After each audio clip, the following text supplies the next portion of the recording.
وكده بقى عملنا احلى ايه، احلى ممبار واحلى فشة والحلويات بتاعتها اكلة تحفة بجد، ريحتها تجنن. طبعا الاكلة دي احنا كلنا بنحبها وبنعشقها، بس احنا بنعملهاش كتير، يعني بتبقى اكتر وقت بنعملها فيه في الاعياد عشان الذبايح يعني وكده. وكده الفيديو بتاعنا خلاص خلص، يا رب يكون نال اعجابكم والمنبر يكون عجبكم، والفشة الجميلة التحفة دي اللي عليها بقى الفلفل محليها تتاكل كده حاف من غير عيش. اقول لكم الف انا وشفا، وسلام عليكم.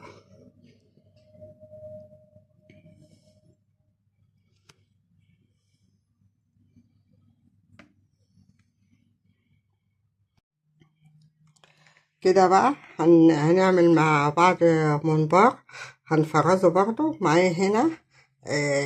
طماطم متقطعة، يعني هنا أنا معايا كيلو ممبار بالظبط. ماشي، بقطع له كده بتاع كيلو إلا ربع طماطم، قطع صغيرة مش في الكبة ولا في الخلاط. ومعايا هنا فلفل ألوان، ومعايا هنا بصل، 3 بصلات كده حلوين عشان المنبار بيحب البصل برضه، عاملاه في الكبة. ومعايا هنا بقدونس على كزبرة خضرا، ومعايا هنا معلقة هريسة شطة أساسي، ومعايا معلقة توم مهروس برضه أساسي. معايا التوابل بقى، أنا تحس إن التوابل كتيرة.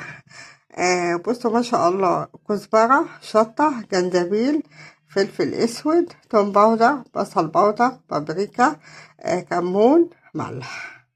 ماشي كده. هنا بقى عندي رز غسلاه، بس انا حاطه عليه الزيت عشان خاطر ان انا ايه ما يعجنش على بال لما اصور يعني وكده.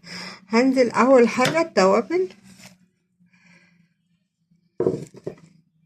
ومعلقه هريسه الشطه،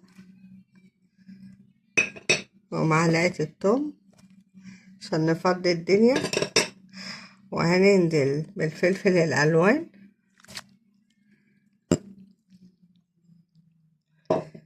وهننزل بالبصل،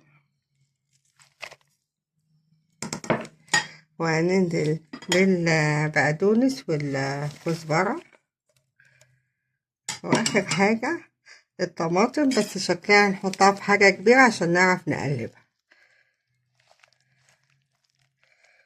هو فعلا هنحطها في حاجة كبيرة يعني. ماشي كده، خلصنا المكونات في بعضها، نروح نقلبها كويس قوي قوي، وبعد كده اجيلكوا تاني. كده خلصنا حشو الممبار. بتجيبي خلة كده، خلة، وتفضلي بقى ايه، بصي، على اساس ان هو ما يفرقعش، ما يتنفخش ويفرقع، يبقى ايه، يشرب ميته ويستوي حلو اوي. طبعا هتعملي فيه كله كده، ماشي. كم خرم بس كده، آه بس كده خلاص. كده بقى بعد ما الممبار ما شاء الله بيغلي، شايفين ما شاء الله، هوطي عليه بقى خالص عشان يستوي على نار هاديه.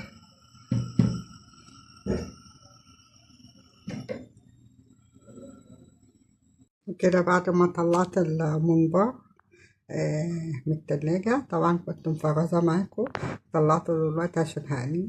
ومعايا هنا فشة بتاعت خروف، و... وحتة تاني بتاعت اللحمة الكندوز. طبعا انا غسلته كويس قوي وغرسته بالثوم، يعني عملت له فتحات وحطيت فيها توم وبصل وفلفل اسود وطماطمايه كده يعني. وبعد ما اتسلق معايا كده هروح اقطعه قطع صغيره عشان نحمره جنب الممبار.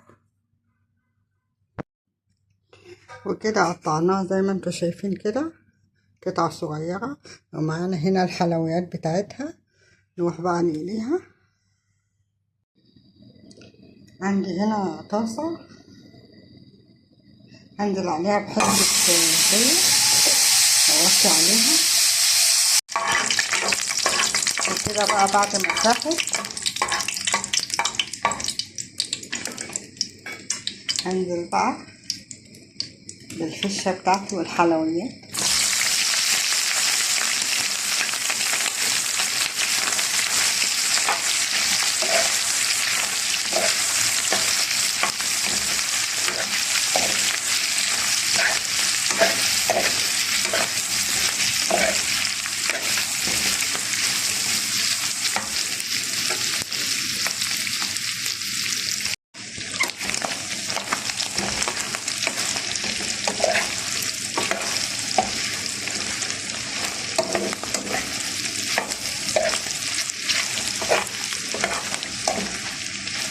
هننزل بقى دلوقتي بالتوابل.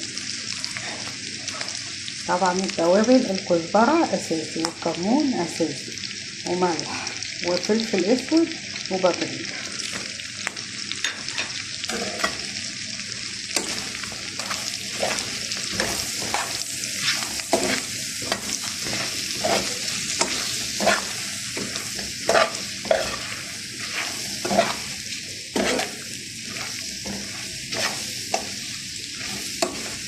احلى فشه مصمت سنين، احلى من مصمت بكتير كمان، حاجه نضيفه كده. كده بقى انا معايا ربع معلقه هرسه فلفل، دي بقى بتعملها في حته تانيه خالص.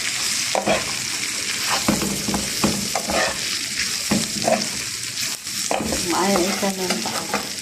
معايا فلفل اصفر واحمر برضه، العيال بيحبوا يغمسوا منه، بيبقى طعمه تحفه بصراحه.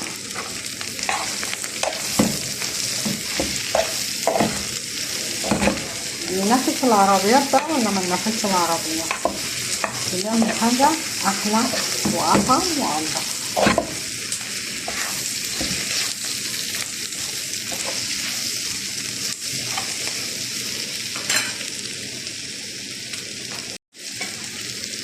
كده بقى الفشه خلصت معانا، الفلفل دبل، يعني مش عايزاه ان هو يستوي قوي، يبقى باين كده ومديها شكل حلو.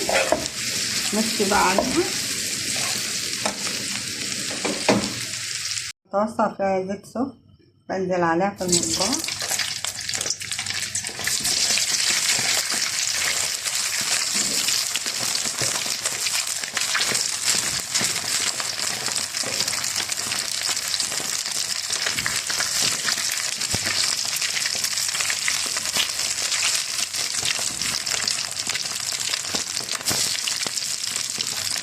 نطلع بقى اللي اتحمر معانا.